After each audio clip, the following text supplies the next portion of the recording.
मोदी जी के बाद अब योगी जी होंगे। काल्पनिक बातों पर भी चर्चा करने का कोई अर्थ नहीं। दारा सिंह चौहान के ऊपर स्याही फेंकी जाती है, स्वामी प्रसाद मौर्य के ऊपर जूता फेंका जाता है। किसी भी रूप में इस प्रकार की राजनीति का कोई स्थान नहीं होना चाहिए। जयंत चौधरी आज बीजेपी में शामिल हो जाएंगे, कल हो जाएंगे, परसों हो जाएंगे।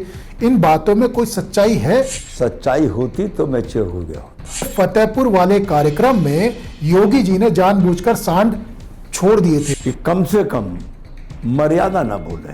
झारखंड कब तक नक्सलवाद से मुक्त हो जाएगा? भारतीय जनता पार्टी इस बार लोकसभा की 14 सीटें जीतेगी, अपने आप नक्सलवाद से मुक्त हो जाएगा। ओम प्रकाश राजभर को यूपी के मुख्यमंत्री योगी आदित्यनाथ जी नहीं चाहते थे, साथ में आए, केंद्र ने जबरदस्ती साथ में ले लिया। निर्णय हमेशा केंद्रीय नेतृत्व लेता है। पीएम आवास योजना की तर्ज पर झारखंड के अंदर अबुआ आवास योजना, प्रधानमंत्री आवास योजना को अगर अंगीकृत करते तो पैसा केंद्र से भी मिलता। बनारस से नरेंद्र मोदी जी वर्सेस प्रियंका गांधी हो सकता है। एक और शहीद होगा, हमें क्या फर्क पड़ रहा है। इंडिया पीडीए के साथ यूपी में बड़ी जीत जीतने जा रही है। पीडीए और इंडिया नहीं चलेगा। आपको स्कूटर वाले नेताजी भी कहा जाता है। अभी भी आप कभी कभी स्कूटर पर निकलते हैं? मेरे घर पर 20-25 स्कूटर मोटरसाइकिल कार्यकर्ता लेकर आते हैं। मेरे तीनों सुरक्षा कर्मी और मैं उस पर बैठते हैं। नमस्कार, आदाब।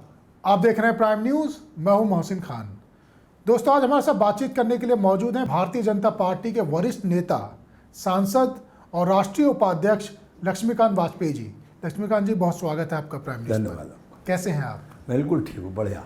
सबसे पहले तो क्योंकि आप पार्टी के वरिष्ठ नेता हैं, राष्ट्रीय मुद्दों पर भी आपसे बातचीत होगी, आने वाले चुनाव के बारे में भी आपसे बातचीत होगी, और एक और महत्वपूर्ण जिम्मेदारी आपके कंधों पर है, झारखंड के प्रभारी भी आप हैं, तो झारखंड के बारे में भी बात होगी। लेकिन सबसे पहले, क्योंकि आप स्वयं यूपी से आते हैं और अभी हाल ही में रिपोर्ट आई है जिसमें यूपी को देश का नंबर 1 प्रदेश बताया गया है, कैसे देखते हैं आप इसे?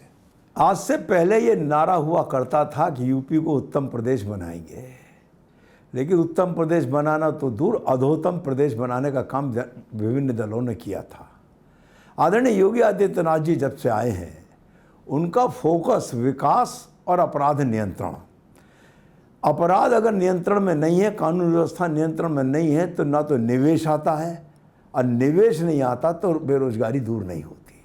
योगी जी ने सबसे पहला फोकस इसे किया, और अपराधी कोई भी हो, किसी जाति, धर्म, पंथ, पूजा पद्धति का हो, उस अपराधी पर सख्ती की, और उस अपराधी की अवैध रूप से अर्जित धन और संपत्ति को सरकार के कब्जे में लेकर गरीबों के हित के लिए खर्च करने का काम किया है। इलाहाबाद में जो ज़मीनें सरकार ने ली हैं, उन ज़मीनों पर गरीबों के आवास बनाकर उनको आवंटित भी हो चुके हैं। माफिया डरे हुए हैं, इसमें कोई दो राय नहीं है। और जिस वक्त चुनाव हो रहा था, उसी वक्त योगी जी ने खुले मन से ये कहा था कि जो गुंडा तत्व हैं, या तो वो प्रदेश छोड़ दें, या फिर जेल में रहें, या फिर खमियाजा भुगतने के लिए तैयार रहें।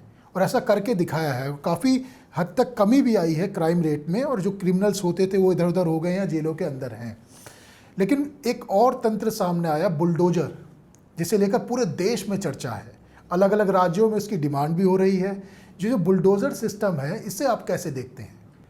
बुलडोजर तो प्रतीक बन गया है अपराध नियंत्रण का, और अपराध नियंत्रण में आर्थिक कमर अगर तोड़ दो किसी व्यक्ति की, तो फिर वो अपने आप सरेंडर कर जाता है। अपराध नियंत्रण में और उसकी आर्थिक अपराध के नियंत्रण में महत्वपूर्ण भूमिका है बुलडोजर की। जिन लोगों ने अवैध रूप से अर्जित धन से संपत्तियां सृजित की, उन संपत्तियों को गिराकर सरकारी ज़मीन खाली कराना और खाली ज़मीन को जनता के उपयोग में लाना, इस सिद्धांत के अधीन योगी जी ने सफलता प्राप्त की है।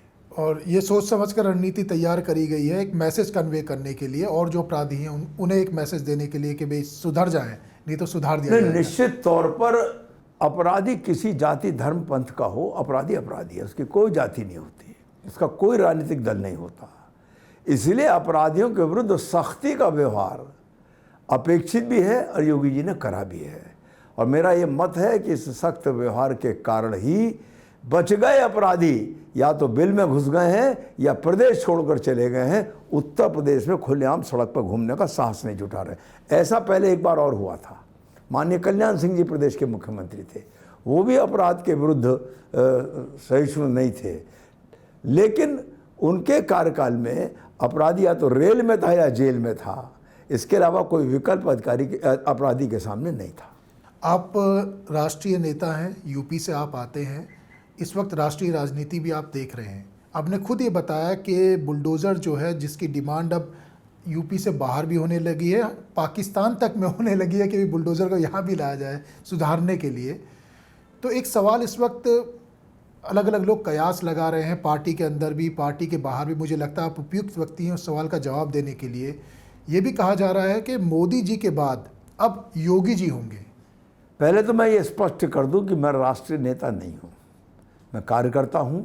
कार्यकर्ता के रूप में पार्टी जिस भूमिका में मुझको काम करने का अवसर देती है, मैं उस भूमिका में काम करता हूं, नंबर एक। नंबर दो, जो अगला प्रश्न है कि अगला प्रधानमंत्री कौन, अरे अभी तो आदरणीय नरेंद्र मोदी जी प्रधानमंत्री तीसरी बार बनेंगे, और उनके प्रधानमंत्री बनने के बाद देश संसार की तीसरी अर्थव्यवस्था बनेगा। तो भविष्य के गर्व की बातों को मैं अगर कहूँ तो क्षमा कीजिएगा, काल्पनिक बातों पर भी चर्चा करने का कोई अर्थ नहीं। हाइपोथेटिकल सवाल है ये, लेकिन इस वक्त क्योंकि सब नहीं ठीक है, लेकिन भारत माता बांझ नहीं है। आदरणीय नरेंद्र मोदी जी जिस दिन कहेंगे कि अब मैं नहीं बनूंगा, उसके बाद कोई ना कोई भाजपा का कार्यकर्ता जरूर तैयार होगा जिसको जनता भी स्वीकार करेगी और कार्यकर्ता भी स्वीकार करेंगे। आपको जो भी भूमिका दी जाती है आप बखूबी उसे अंजाम देते हैं, इसमें कोई दो राय नहीं है। आप मंत्री भी रहे यूपी की सरकार में, उसके बाद 2014 में आप प्रदेश के अध्यक्ष थे, और उस वक्त भारतीय जनता पार्टी ने 80 में से 73 सीटें जीती थी।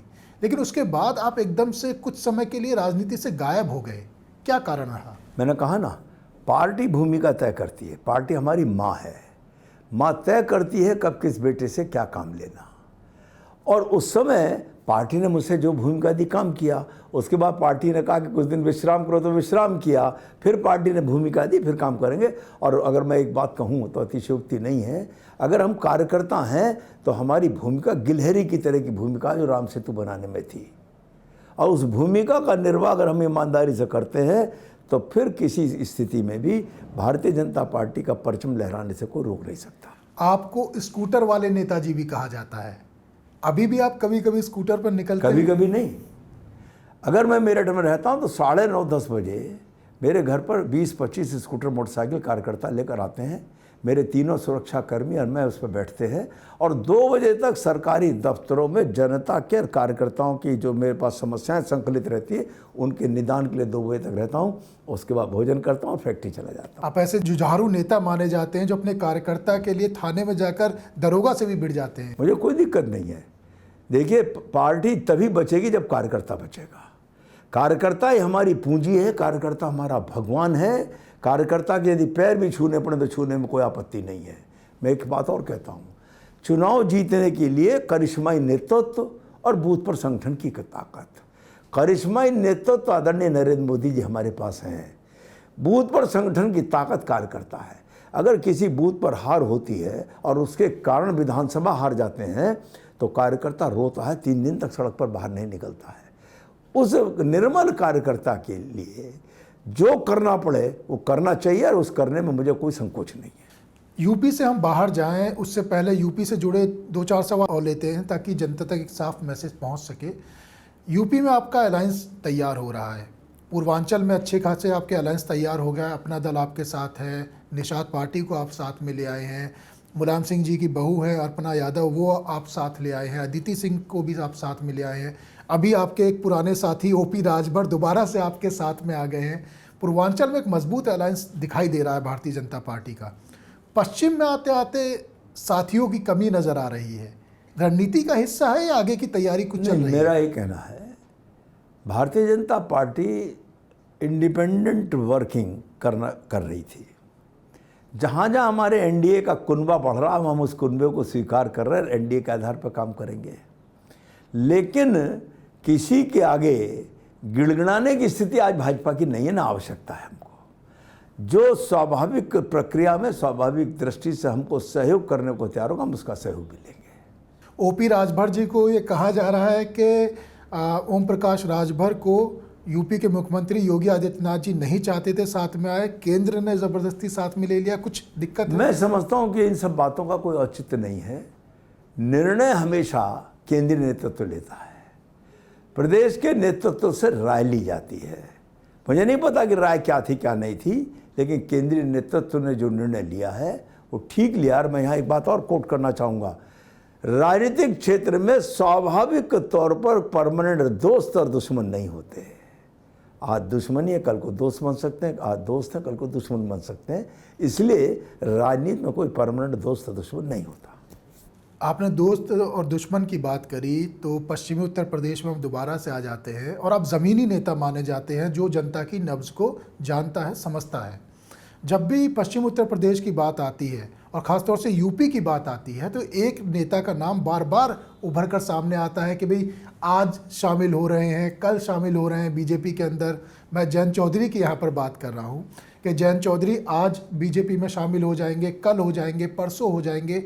इन बातों में कोई सच्चाई है? क्या वाकई बातचीत हो रही है जयंत चौधरी से? सब कुछ मुझे तो नहीं है? लगता। सच्चाई होती तो मैं चेयर हो गया होता। अभी मेरे इस बारे में न तो मेरे जानकारी न मेरा स्तर उस जानकारी को रखने का, लेकिन इतना जरूर कहना चाहूँगा, एक स्वाभाविक प्रक्रिया है। अब वक्त के इंतज़ार करना चाहिए, कुछ पता नहीं है कब क्या घट जाए। यानी अभी भी कुछ गुंजाइश बाकी नहीं, है? नहीं, मैंने कहा ना, अंतिम समय तक क्या घटेगा कौन समझता था कि राजभर जी साथ आ जाएंगे। आज राजभर जी साथ हैं, तो इसलिए राजनीति में मैंने कहा ना, परमानेंट दोस्त और दुश्मन नहीं होते। ये तो सच्चाई है कि राजनीति संभावनाओं का खेल है। और चर्चा को आगे बढ़ाते हैं, यूपी के अंदर उपचुनाव चल रहा है, घोसी के अंदर। दारा सिंह चौहान वहाँ पर भारतीय जनता पार्टी के उम्मीदवार हैं। कैसा माहौल लग रहा है? और ये सेमीफाइनल के तौर पर भी देखा ना ना ना ना ना, मैं देखो एक छोटे से उपचुनाव को कहाँ लोकसभा का उपचुनाव, उसको इससे जोड़ के देखा जाना उचित नहीं मानता। और घोसी से भारतीय जनता पार्टी और कमल का फूल जीतेगा। लेकिन एक सवाल और आज ये दोबारा से राजनीतिक फिजाओं में है और जनता के बीच में है। दारा सिंह चौहान के ऊपर स्याही फेंकी जाती है, स्वामी प्रसाद मौर्य के ऊपर जूता फेंका जाता है। इस राजनीति को आप किस तरह से देख रहे हैं? किसी भी रूप में इस प्रकार की राजनीति का कोई स्थान नहीं होना चाहिए। नेता कोई भी हो, मेरे विपक्षी दल का हो, तो उसको अपनी बात कहने का हक हमको सुनना चाहिए। सुनने के बाद उसका उत्तर देना चाहिए।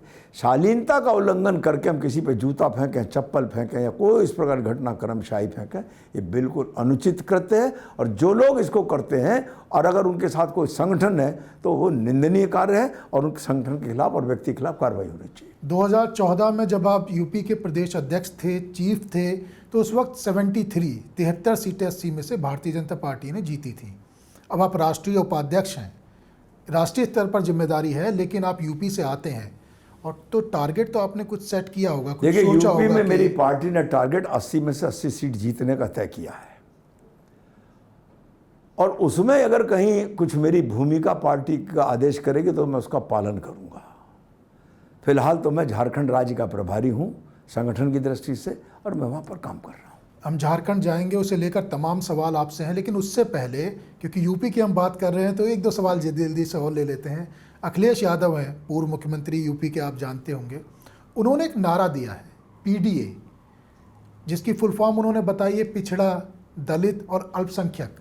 इसे लेकर वो आगे जा रहे हैं। उनका कहना ये है कि इंडिया पीडीए के साथ यूपी में बड़ी जीत जीतने जा रही है और बड़ी संख्या में सीटें लोकसभा की जीतने जा रही है। यही अपने आप में एक प्रमाण है कि इन विपक्षी दलों में एका नहीं है अभी तक। I.N.D.I.A इंडिया है और ये अपनी पीडीए की राग लापने लगे। पहले MY का राग लापते थे, अब पीडीए का राग लापने लगे। कुछ कर लें, देश की जनता, ये लोकसभा का चुनाव है, नंबर 1। देश की सामान्य जनमानस को, कोई किसी जाति धर्म की होगी, किसी राज्य की होगी, उसे ये मालूम है कि भारत माता अगर सुरक्षित है तो नरेंद्र मोदी के हाथ में सुरक्षित है, और किसी नेता के हाथ में फिलहाल तो सुरक्षित दिख नहीं रही है। इसलिए लोकसभा के चुनाव में किसी प्रकार का पीडीए और इंडिया नहीं चलेगा। लोकसभा में केवल भारत माता चलेगी और भारत की रक्षा चलेगी। यानी ये बिल्कुल साफ है कि अखिलेश यादव का पीडीए पूरी तरह से 2024 में फेल हो जाएगा। 100%। चर्चा को थोड़ा और आगे बढ़ा देते हैं, अखिलेश यादव की ही एक और बात करते हैं। आजकल पहले हम देखते थे कि राम मंदिर और इससे जुड़े हुए जितनी बातें होती थी भारतीय जनता पार्टी ज़्यादा करती थी, धार्मिक बातें। आजकल अखिलेश यादव भी हनुमान चालीसा की बात कर रहे हैं। वो भी कह रहे हैं कि हम सच्चे हिंदू हैं, सबसे बड़े हिंदू हैं, और हमारे पार्टी के कार्यकर्ता भी हनुमान चालीसा जानते हैं। हमने तो कभी मना नहीं किया कि अखिलेश जी हिंदू नहीं है, या समाजवादी पार्टी का हिंदू कार्यकर्ता हिंदू नहीं है, हमने तो कभी नहीं कहा। खुद ही वो विरोध करके अपने को हिंदू विरोधी साबित करते थे। आज परिस्थिति बस मजबूर होकर घुटने टेक कर हनुमान जी को स्वीकार करने को तैयार हो गए हैं, तो उसमें हमें कोई आपत्ति नहीं है। हमने तो पहले भी नहीं कहा था, अभी हमें आपत्ति नहीं है। अखिलेश यादव आजकल जो उनका ट्विटर हैंडल है उस पर रोज डेली सांड समाचार के नाम से वीडियोस अपलोड करते हैं। और यहाँ तक नहीं, उनका एक कदम आगे बढ़कर ये भी कहना है कि उनके फतेहपुर वाले कार्यक्रम में योगी जी ने जानबूझकर सांड छोड़ दिए थे, भेज दिए थे। मेरा इतना ही निवेदन है अखिलेश जी से कि कम से कम मर्यादा ना भूलें। राजनीति में जो मर्यादा में रहकर राजनीति करता वो लंबे समय तक चलता है। मैं वो बात नहीं कहना चाहता कि जो व्यवहार इन्होंने अपने पिता और चाचा के साथ किया। मैं इतना ही कहना चाहता हूँ कि मर्यादाहीन राजनीति बहुत लंबे समय तक नहीं होती। आखिरी सवाल यूपी से जुड़ा हुआ, फिर हम आगे बढ़ेंगे, चर्चा को आगे लेकर जाएंगे। आप जिस क्षेत्र से आते हैं, पश्चिमी उत्तर प्रदेश से, वहाँ पर गन्ना सबसे बड़ा साधन है किसानों के लिए। उनकी जीविका उनके ऊपर निर्भर करती है, और गन्ना के मूल्यों को लेकर, उसके भुगतान को लेकर लगातार बातचीत होती रहती है। विपक्ष तमाम तरह के आरोप लगाता है गन्ना के भुगतान को लेकर। इसे लेकर आप लोग कुछ तैयारी कर रहे हैं, क्योंकि जब आप चुनाव में जाएंगे तो बातचीत होगी, किसान पूछेंगे। विपक्ष गन्ना की राजनीति करता है, कुछ नहीं कहना चाहता। वो अपने समय के आंकड़े और भाजपा की सरकार के कार्यकाल के, यानी प्रदेश में आदरणीय योगी आदित्यनाथ जी की सरकार के कार्यकाल के आंकड़े देख लें, किसान किस में ज़्यादा सुखी था। वो ये कहते हैं कि हमने किसान की आय दुगनी करने के लिए कुछ नहीं कर रहे, हमने किसान की उपज का मूल्य घटाने का काम किया है। यूरिया पर हर साल लाठी चलती थी, पुलिस जाती थी। ये पिछले 5 सालों में यूरिया पर कहीं लाठी चली है क्या? लगातार रिसर्च के माध्यम से नैनो यूरिया लाकर ड्रॉप के माध्यम से पानी में घोल के देने, यानी कम मात्रा में लगेगी, उपज भी उतनी होगी, और जमीन की जो उर्वरा शक्ति हानि हो रही है, जो जमीन बंजर हो रही है, उसमें भी रुकाव आएगा। भाजपा तो यहाँ सरकार तो ये काम कर रही है। आदरणीय नरेंद्र मोदी जी के नेतृत्व में केंद्र की सरकार और योगी की नेतृत्व में प्रदेश की सरकार, गन्ने का मूल्य का भुगतान का प्रतिशत भी बहुत अच्छा है। किसान की उपज का मूल्य घटाने में हम सफलता हमने प्राप्त की है, और किसान को पैसे मिलने में भी कोई विलंब नहीं है। नरेंद्र मोदी जी की आपने बात करी, बनारस से नरेंद्र मोदी जी वर्सेस प्रियंका गांधी हो सकता है, इसे कैसे देखते हैं आप? क्या फर्क पड़ेगा? चुनाव कोई तो लड़ेगा, हम व्यक्ति तो लड़ते नहीं। नरेंद्र मोदी जी भी चुनाव लड़ेंगे तो भारतीय जनता पार्टी कमल के फूल के प्रत्याशी के रूप में लड़ेंगे। जो भी कांग्रेस से आएगा वो चुनाव लड़ेगा अपने हाथ के चुनाव चिन्ह पर, तो लड़े आकर। लेकिन हश्र तो सबका देखा जा चुका है, एक और शहीद होगा, हमें क्या फर्क पड़ रहा है। 2024 का चुनाव सामने है और आपके ऊपर झारखंड की जिम्मेदारी है, झारखंड के आप प्रभारी हैं। आपको क्या लगता है 2024 के चुनाव के अंदर झारखंड कितना महत्वपूर्ण होने जा रहा है, और जो वहाँ के अभी मौजूदा मुख्यमंत्री हैं हेमंत सोरेन, वो कितना मजबूत फैक्टर साबित होंगे? देखिए, झारखंड में रघुवर दास जी की सरकार थी, जो भाजपा के मुख्यमंत्री, दूसरे मुख्यमंत्री बने थे।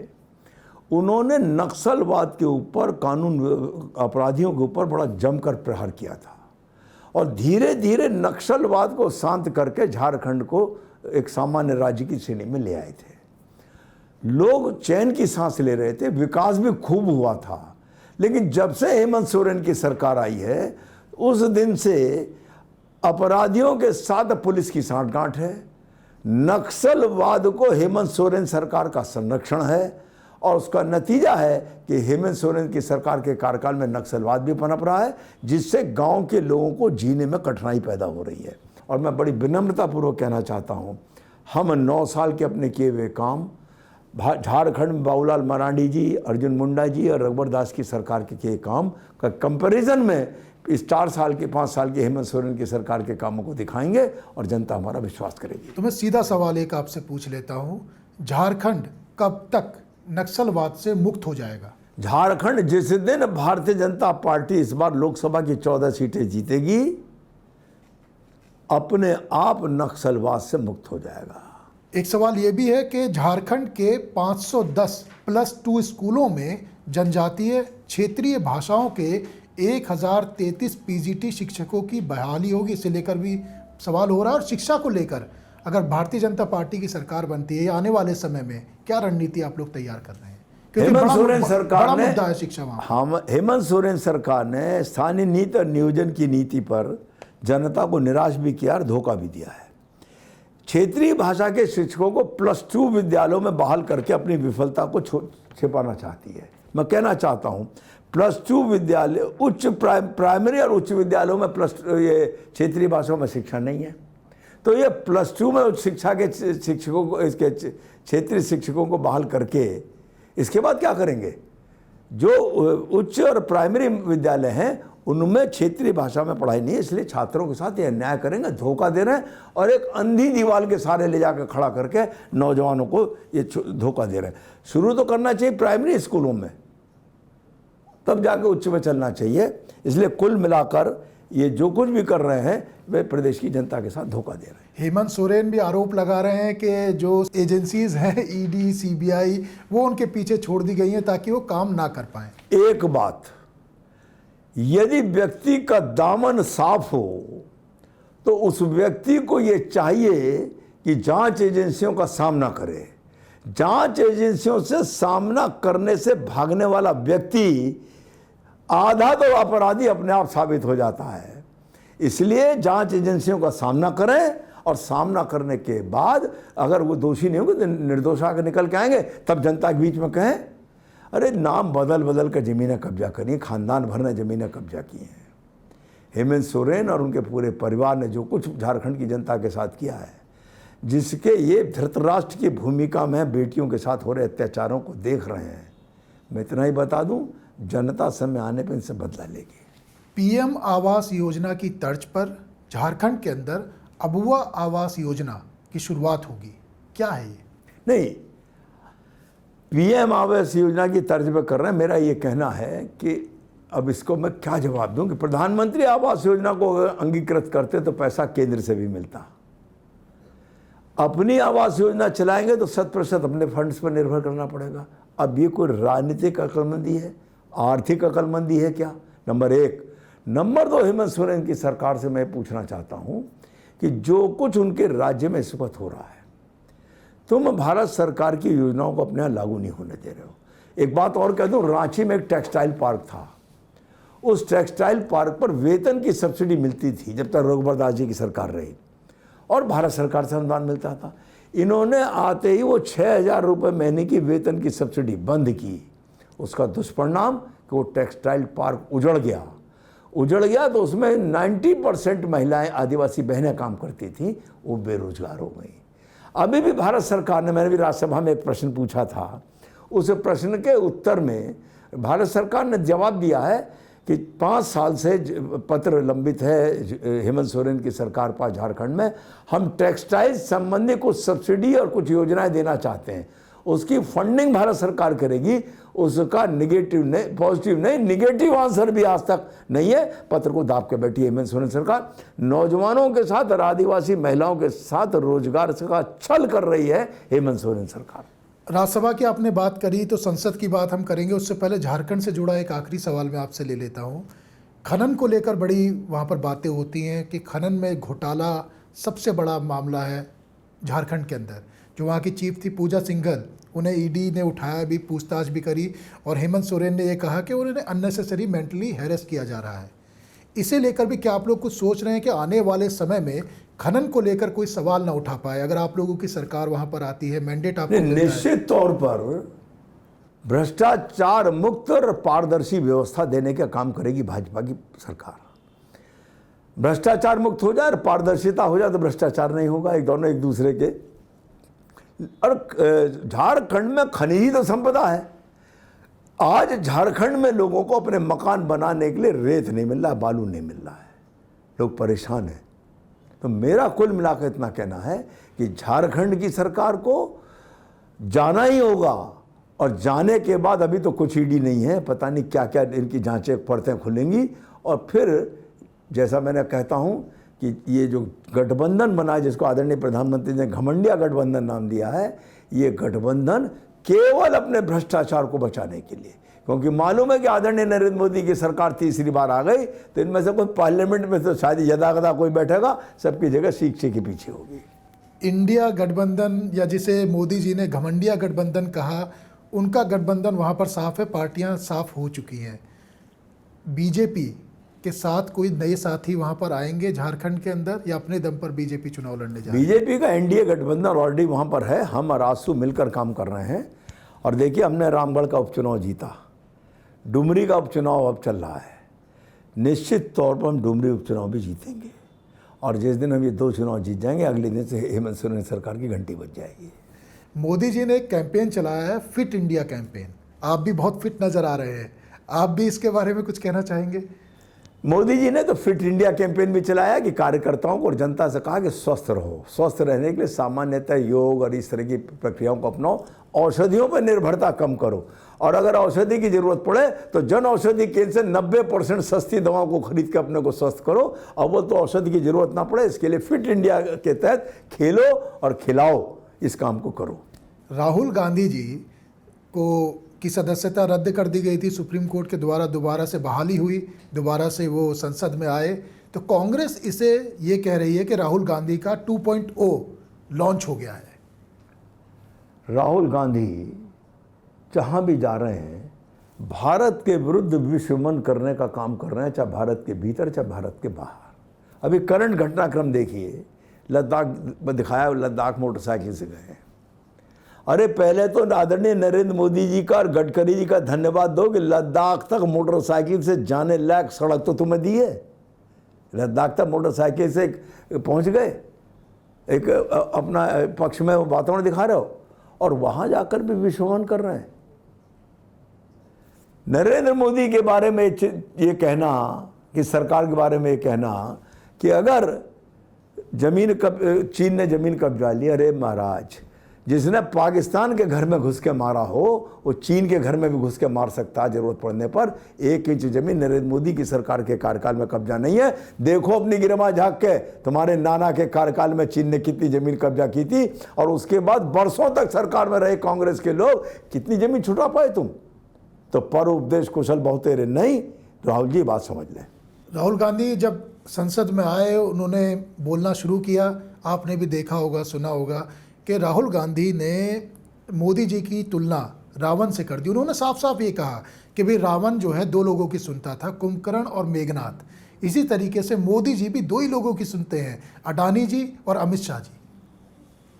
मैं समझता हूँ, जो बात मैंने पहले की मैं उसको फिर और स्पष्ट करना चाहता हूँ। मर्यादाहीन राजनीति ना करे कोई भी। हमको विरोध करने का अधिकार है, हम करें, लेकिन मर्यादाहीन नहीं। तुलना करने में भी हम सावधानी बरतें। अरे राहुल गांधी जी, फिर मैं अगर कह दूंगा तो अपने जीजा वाड्रा को देख लो, किसकी दुनिया की बात कर रहे हो। वाड्रा जी के बारे में तो सुनने में आ रहा है कि वो यूपी से चुनाव लड़ने जा रहे हैं। लड़े, किसने रोका है? लड़ने के बाद उनका जो हंस रोना वो तो जग जाहिर है, शीशे की तरह दीवार पर लिखा हुआ आ रहा है। राहुल गांधी जी की फ्लाइंग किस को लेकर भी बड़ी चर्चा हुई संसद के अंदर, आपने देखा था? कुछ जानकारी है इसके बारे में? वही बात है कि अमर्यादित आचरण है। फ्लाइंग किस का क्या मतलब था? पिछले सत्र में आँख हमारी थी, उसका क्या मतलब था? इसका मतलब वो किस संस्कृति के उपासक हैं, किस संस्कृति में पल रहे हैं, ये उनको पता लग रहा। और मैं कहना चाहता हूँ, आज अपनी पार्टी के वरिष्ठ नेता प्रमोद कृष्णम का बयान पढ़ लें। प्रमोद कृष्णम जी ने कहा है कि टीका लगाना, भारतीय वेशभूषा पहनना का अगर आपत्ति कांग्रेस के नेता लोग कर रहे हैं, ये ठीक नहीं है और ये कांग्रेस के लिए नुकसानदेह हो। ये उन्होंने आज कहा है और इसके लेकर कांग्रेस हाईकमान ने सफाई भी पेश करी है। लेकिन एक और अध्यक्ष बने हैं कांग्रेस के यूपी के अंदर, जो यूपी के चीफ बने हैं, वो अजय राय जी बनारस। उन्होंने ये कहा बनते ही अध्यक्ष के भाई राहुल गांधी अब अमेठी से चुनाव लड़ेंगे और स्मृति ईरानी को हराने का काम करेंगे। राहुल गांधी अमेठी से चुनाव लड़े या वायनाड से लड़े, हमें क्या दिक्कत आ रही है? हम तो जहां वो लड़ेंगे उनके खिलाफ चुनाव लड़ना है। अमेठी छोड़ के वो तो गए थे, हम तो नहीं। हमने उन्हें हरा दिया था उनको जीतने की गुंजाइश नहीं थी, इसलिए तो छोड़ गए। रण छोड़ दास अगर दोबारा रण में वापस आना चाहता तो हम उनका स्वागत करेंगे। अब की बार क्या नतीजा रहेगा वहां पर? स्मृति ईरानी जीतेंगी, भाजपा का जो उम्मीदवार है वो जीतेगा, राहुल गांधी नहीं जीतेंगे। और एक बात आज मैं कह दूं, 2014 के चुनाव में, राहुल गांधी के चुनाव में मैं गया था, इस राज परिवार का ही शासन था लगातार अमेठी पर। सांसद रायबरेली अमेठी में नेहरू गांधी परिवार ही तो बनता था, या इनके मित्र दोस्त बनते थे। हैंडपंप का पानी या पर्सनल बोरिंग का पानी अमेठी के लोग पी रहे थे। अमेठी में टोंटी के पानी की सप्लाई नहीं थी 2014 में। 2014 के बाद हुआ है, बाद हुई है सब। एक गठबंधन को और लेकर 2014 के बाद हमारी सरकार ने किया। 2019 में यूपी के अंदर एक गठबंधन हुआ था सपा और बसपा का। ये कहा गया कि इससे मजबूत गठबंधन यूपी के अंदर नहीं हो सकता। अब एक इंडिया का, जो भारतीय जनता पार्टी के परिप्रेक्ष्य में बात करते हैं, वो एक घमंडिया गठबंधन तैयार हुआ है। आपको क्या लगता है, 2019 वाला गठबंधन ज़्यादा मजबूत था यूपी में, या 2024 में जो चुनाव होने जा रहा है और जो ये इंडिया नामक गठबंधन तैयार हुआ है, ये ज़्यादा चुनौती देगा भारतीय जनता पार्टी? इंडिया घमंडिया गठबंधन की चर्चा तो हम सुन रहे हैं, अभी भविष्य में देखो, आगे आगे देखो होता है क्या। लेकिन कौन सा ज़्यादा बता रहा हूं मैं आपको, अभी सुन तो लो। बुआ भतीजे का गठबंधन हुआ था, क्या हासिल हुआ उसका? राहुल और अखिलेश जी का गठबंधन हुआ था, जिसमें कहा था जनता को ये जोड़ी पसंद है, ये खूब प्रचार हुआ था, क्या हासिल हुआ उसका? ये तो कुछ समय के लिए आपस में प्यार करते हैं और प्यार टूटने में इनकी देर नहीं लगती। वो दो युवाओं का गठबंधन बताया गया था, दोबारा से अब तो 3 युवा आ रहे हैं। कुछ फर्क नहीं पड़ेगा। देखिए, जनता चाहती है स्थायित्व।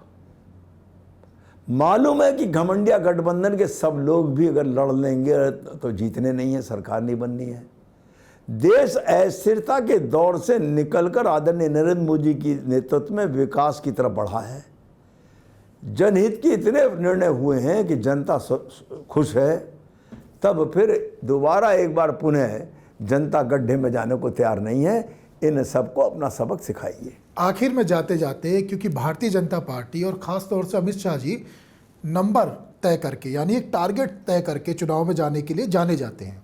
2024 का चुनाव सामने है, आप राष्ट्रीय उपाध्यक्ष हैं, मुलाकातें होती होंगी, मीटिंग होती होगी, कोई नंबर सेट किए हैं कि 2024 में इस बार भारतीय जनता पार्टी इतनी सीटें जीतने जा रही है? आदरणीय अमित शाह जी बिना टारगेट तय किए हुए तो कोई काम करते नहीं है। उत्तर प्रदेश में जब मैं अध्यक्ष था तो मेरे प्रभारी थे वो, और प्रभारी के नाते मैंने उनसे बहुत कुछ सीखा है। और वो 24 घंटे काम करने वाले आदमी थे, 2-2.5 घंटे कुल सोते थे। लेकिन आगे भी क्या तय करेंगे ये उनको तय करना है, और जब तय करके उनके द्वारा घोषित होगा तब हम सबकी जानकारी में आएगा, इससे पहले नहीं आएगा। हम तो इतना जानते हैं कि उत्तर प्रदेश की संगठन ने तय किया कि 80 में से 80 सीट जीतेंगे, हम उसके लिए प्रयास करें। यानी यूपी की सीटें तय हो गई हैं, अभी देश भर में क्या टारगेट रहेगा उसके बारे में बातचीत नहीं है। टारगेट यूँ बता दूं कि अब की बार जो वर्तमान में भाजपा की संख्या है, इससे 15-20% प्लस होंगी, कम नहीं होंगी। अच्छा, जाते जाते 3 प्रदेशों में चुनाव होने जा रहे हैं 24 से पहले। महत्वपूर्ण प्रदेश माने जा रहे हैं 3 प्रदेश, राजस्थान, मध्य प्रदेश और छत्तीसगढ़। मध्य प्रदेश और छत्तीसगढ़ में तो विधायक जो चुनाव लड़ेंगे उन्हें लेकर सूची भी जारी हो चुकी है। राजस्थान में कुछ नाराज़गी नज़र आ रही है। वसुंधरा राजे सिंधिया जी को कोई महत्वपूर्ण भूमिका अभी तक नहीं दी गई है। कहा यह जा रहा है कि वसुंधरा राजे सिंधिया और भारतीय जनता पार्टी के हाईकमान में कुछ नाराज़गी है। मेरा ख्याल ऐसा कुछ नहीं है, ये सब काल्पनिक बातें हैं। धीरे धीरे सब जगह काम हो रहा है। छत्तीसगढ़, मध्य प्रदेश हुआ तो राजस्थान भी घोषित होगा, कुछ चिंता की बात नहीं है। ये नाराज़गी की जो बातें हैं ये कपोल कल्पित है और इसका कोई सत्यता नहीं है। लक्ष्मीकांत जी, आपने प्राइम न्यूज़ को समय दिया, सारे सवालों के बहुत ही बेबाकी से जवाब दिए, आपका बहुत बहुत धन्यवाद। धन्यवाद। तो ये थे हमारे साथ भारतीय जनता पार्टी के वरिष्ठ नेता, राज्यसभा सांसद, राष्ट्रीय उपाध्यक्ष लक्ष्मीकांत वाजपेयी जी, जिन्होंने तमाम सवालों के बहुत ही बेबाकी से जवाब दिए और ये बताया कि 2024 की तैयारी पूरी है और दोबारा से भारतीय जनता पार्टी चुनाव जीतेगी और नरेंद्र मोदी जी तीसरी बार भारत के प्रधानमंत्री बनेंगे। अभी के लिए बस इतना ही। बाकी खबरों के लिए देखते रहिए प्राइम न्यूज़, क्योंकि खबरों का सिलसिला यहाँ कभी नहीं थमता। नमस्कार।